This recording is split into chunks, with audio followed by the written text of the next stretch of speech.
যে সংগঠনের ১৪২ জন নেতাকর্মী খুনি হাসিনার রক্তচক্ষুকে উপেক্ষা করে যারা শহীদ হয়েছেন জুলাই এবং আগস্টে, সেই সংগঠনের নেতাকর্মীদেরকে জুলাই এবং আগস্টের পরবর্তী সময়েও ছুরিকাঘাতে হত্যাকাণ্ডের শিকার হতে হচ্ছে।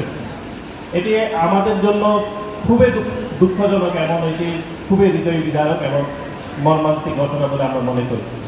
জুবাইর হোসেনের এই হত্যাকাণ্ড এবং তার তদন্তের বিষয়ে এখন অনেকে অনেকভাবে কথা বলছেন।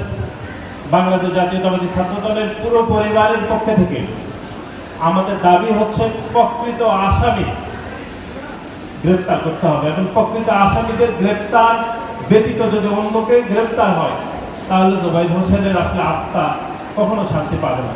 কোনো নিরপরাধ কোনো ব্যক্তিকে আমরা চাই না যে এখানে আসামি হিসাবে অন্তর্ভুক্ত করা হয়, অথবা কেউ যদি প্রকৃত আসামি হয় তাকে যদি কোনো কিছু উপায়ে তার নামটি যদি সেখান থেকে বাদ দেওয়া হয় তাহলে আমরা মনে করি এটি কোনোভাবে ন্যায় বিচার নিশ্চিত হবে না।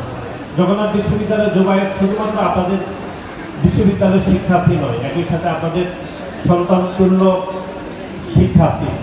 সেই জন্য আপনারা আমাদের পক্ষ থেকে অনুরোধ হচ্ছে যে আপনারা বিচার প্রক্রিয়া, গ্রেপ্তার, তদন্ত পুরো বিষয়টি আপনারা বিশ্ববিদ্যালয়ের প্রশাসন যেন শক্তভাবে মনিটরিং করে সে বিষয়ে আমি আমার পক্ষ থেকে আপনাদের নিকট উদাত্ত আহ্বান থাকবে।